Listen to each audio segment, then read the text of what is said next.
शिक्षावाणी कार्यक्रम सुनने वाले सभी बच्चों को प्यार भरा नमस्कार। आज बच्चों शिक्षावाणी कार्यक्रम में कक्षा 8 के विद्यार्थियों के लिए विषय हिंदी से पाठ 18 टोपी, इसकी प्रस्तुति दे रहे हैं आपके अध्यापक श्री मुकेश आज़ाद और इस पाठ की समीक्षा की है श्रीमती मंजेश चौरसिया, वरिष्ठ व्याख्याता डाइट कोटा ने।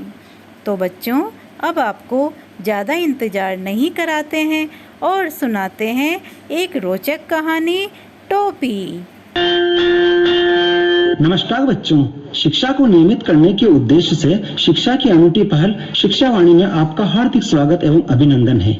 इसी कड़ी में आज मैं आपके साथ कक्षा 8 की हिंदी विषय वसंत भाग 3 के पाठ टोपी की एक शिक्षाप्रद कहानी लेकर आया हूं, जो आपको अवश्य पसंद आएगी।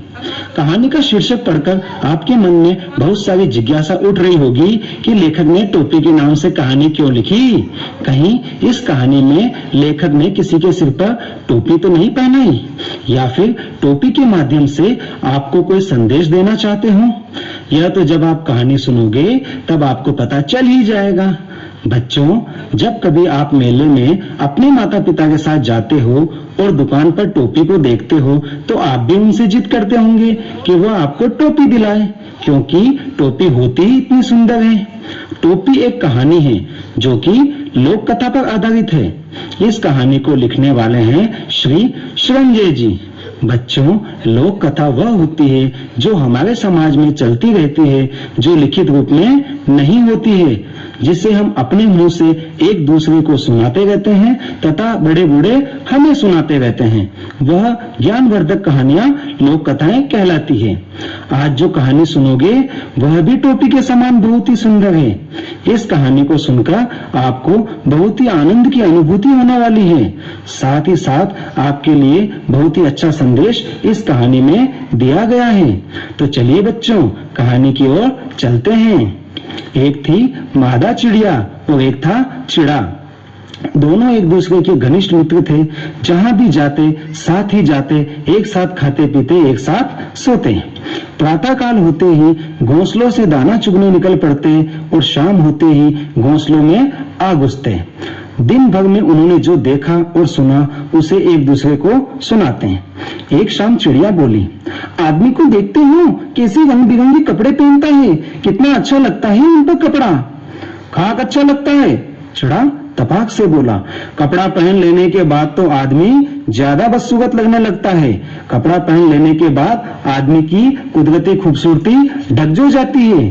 तू ही सोच, अभी तो तेरी सुगड़ काया का एक एक कटाव मेरे सामने है। अगर तू भी मनुष्य की तरह खुद को सिर से पांव तक वस्त्रों से ढक लेगी तो तेरी सारी खूबसूरती ओझल हो जाएगी कि नहीं। चिड़िया बोली, लगता है आज लट जीरा अर्थात एक चिचड़ा पौधा चुगाए हो, तभी इस तरह की बहकी बहकी बातें कर रहे हो। कपड़ा केवल आदमी अच्छा लगने के लिए नहीं बल्कि मौसम की मार से बचने के लिए भी पहनता है। अरे तू समझती क्यों नहीं, चिड़ा हंसकर बोलता है। कपड़े पहनने के बाद सर्दी गर्मी बरसात सहने की उनकी शक्ति भी समाप्त हो जाती है और इस कपड़े में बड़े लफड़े भी हैं। कपड़े पहनते ही पहनने वाले की औकात का पता चल जाता है। आदमी आदमी की हैसियत में भेद पैदा हो जाता है। आदमी तो लिबास से केवल लाज ही नहीं ढकता, हाथ पैर जो चलने फिरने लायक है उन्हें भी दस्ताने और मोजों से ढक लेता है। अपन तो नंगे ही भले। फिर चिड़िया बोलती है, फिर भी आदमी कपड़े पहनने से बाज नहीं आता, नित नए नए लिबास सिलवाता रहता है।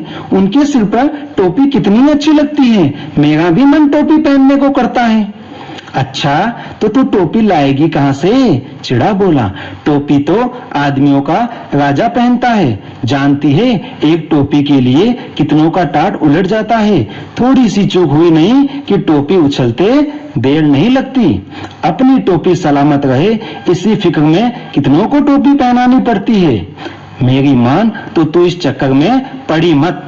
बच्चों, चिड़ा तनिक समझदार था, इसीलिए शक्की था, जबकि चिड़िया जिद्दी और धुनकी पक्की।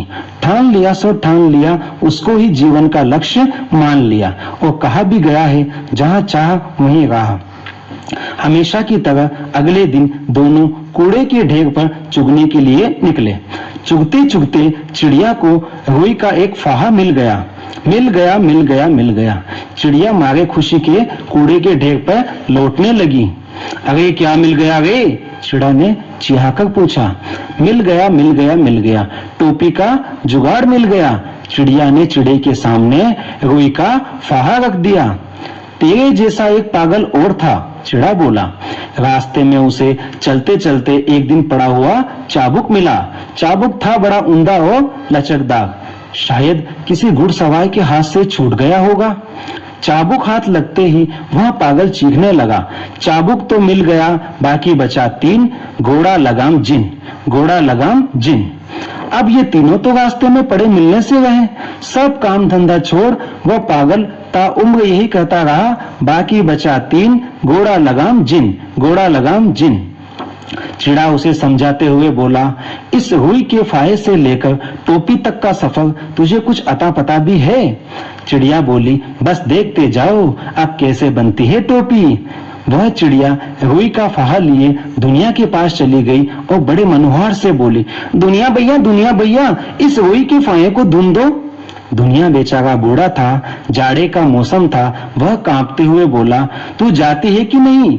देखती नहीं, अभी मुझे राजा जी के लिए रजाई बनानी है। एक तो यहाँ का राजा ऐसा है जो चाबुक के दम पे काम कराता है, ऊपर से तू आ गई फोकट की हुई धुनवाने। चिंता न करो भैया, चिड़िया बोली, मैं तुम्हें पूरी मजदूरी दूंगी। इसे धुन दो भैया, आधा तू ले ले, आधा मैं ले लूंगी। दुनिया को अपनी जिंदगी में इतनी ज्यादा मजूरी कभी ना मिली थी। 16 आने में से 8 आने की मजूरी तो उसके लिए एक सपना थी। वह झट से तैयार हो गया। उसने बड़े मन से हुई धुनी, आधी दुनिया ने ले ली, आधी चिड़िया ने ले ली।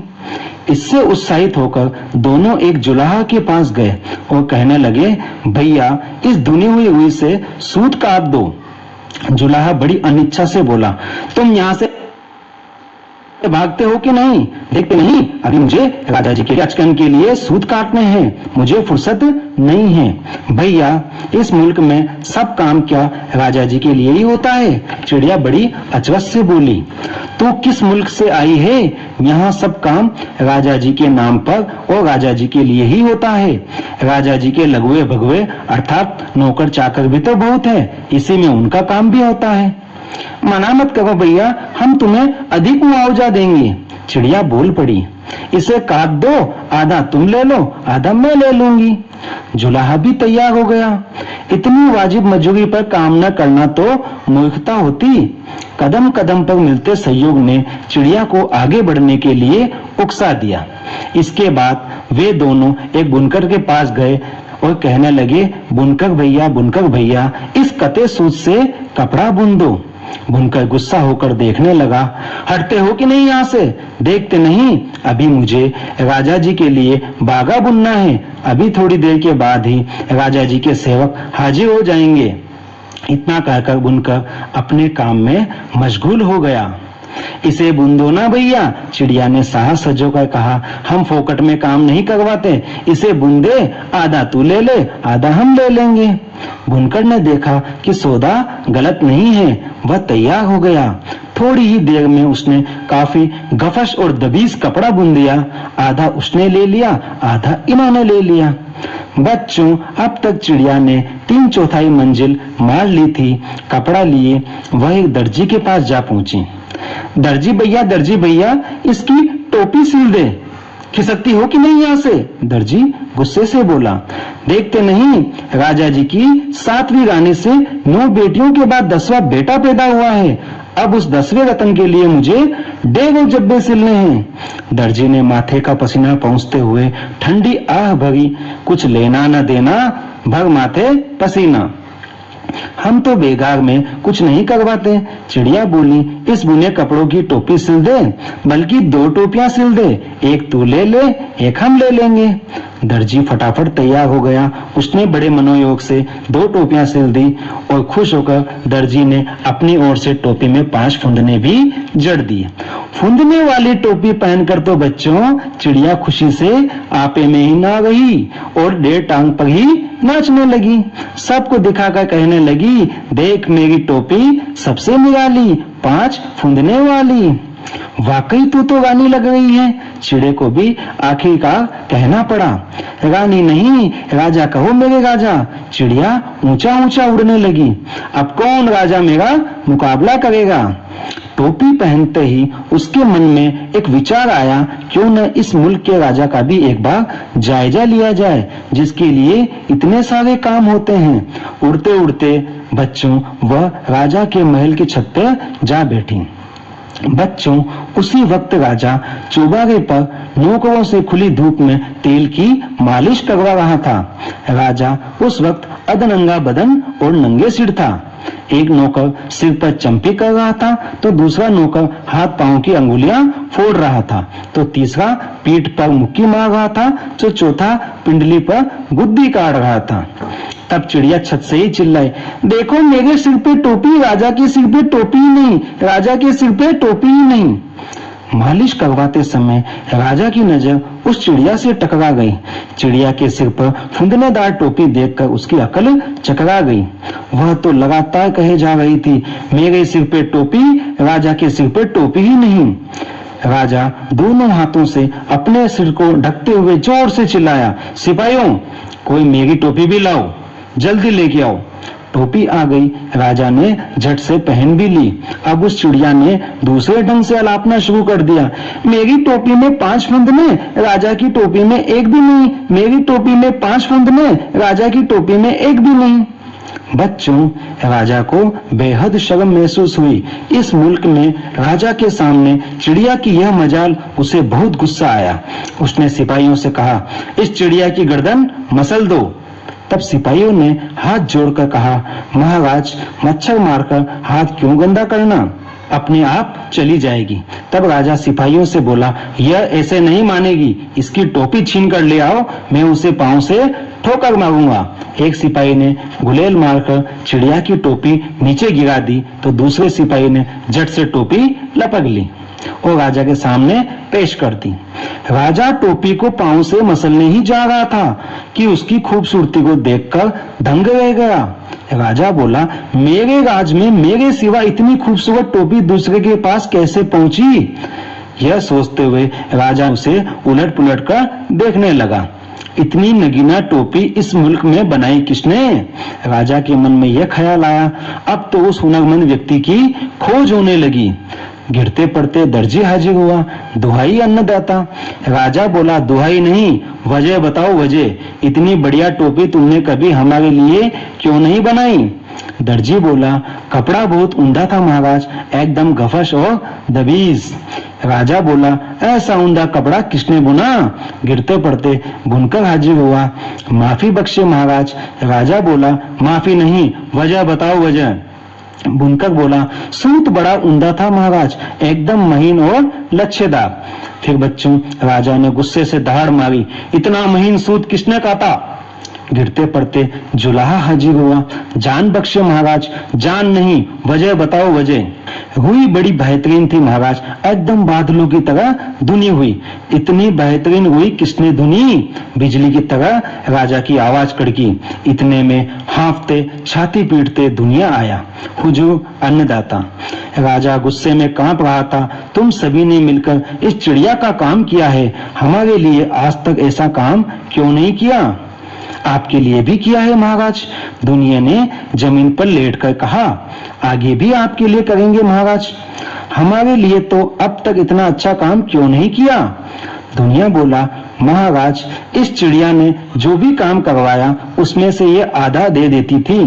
महाराज जिसके पास बहुत कुछ है वो कुछ भी नहीं देता, इसके पास तो कुछ भी नहीं था फिर भी ये आधा दे देती थी, इसीलिए इसके काम में अपने आप नफासत आती गई। चिड़िया फिर से चिल्लाने लगी, आंख में अंगुली डाल के देख ले, इसके मोल चुकाए हैं, बेकार की नहीं है ये। अरे ये राजा तो कंगाल है, लगता है इसका धन घट गया है, इससे टोपी तक नहीं जुटती, तभी तो इसने मेरी टोपी छीन ली। बच्चों, राजा तो वाकई में हक्का बक्का रह गया।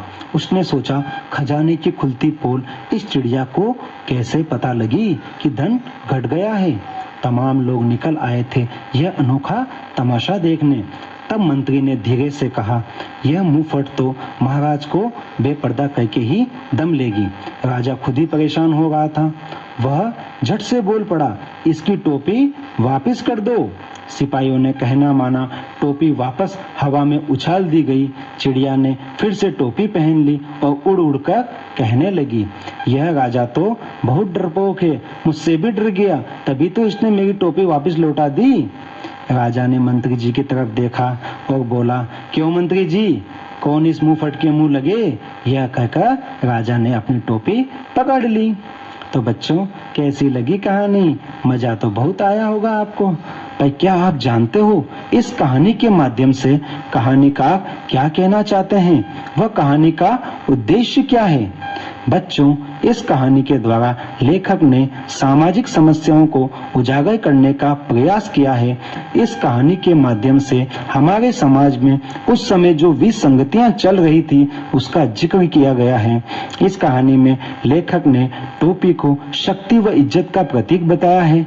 लेखक इस कहानी में यह बताया है कि कैसे शक्तिशाली लोग अपनी शक्ति का अनुचित प्रयोग कर अपना काम करवाते हैं। वह उनको मेहनताना भी नहीं देते हैं। लोग भी उनका काम तन्मयता से नहीं करते हैं। अगर उनके काम के बदले उन्हें ज्यादा मेहनताना दिया जाए तो वह अपना काम पूरी ईमानदारी और सच्चाई के साथ करेंगे। बच्चों, यह कहानी शासक वर्ग से जनता के संबंधों की समीक्षा करती है और इंसान को हमेशा कर्तव्यनिष्ठ बनने की प्रेरणा देती है। इस कहानी में नन्ही गौरैया के दृढ़ निश्चय और प्रयासों का वर्णन भी किया गया है। अगर किसी काम को करने के लिए मन में दृढ़ इच्छा शक्ति हो तो कोई भी लक्ष्य असंभव नहीं होता। इसी के साथ अब मैं मुकेश आजाद, अध्यापक, राजकीय उच्च प्राथमिक विद्यालय ब्रह्मा का छापर, अलोद, पंचायत समिति खैराबाद, कोटा, आपसे अनुमति लेता हूँ। धन्यवाद बच्चों।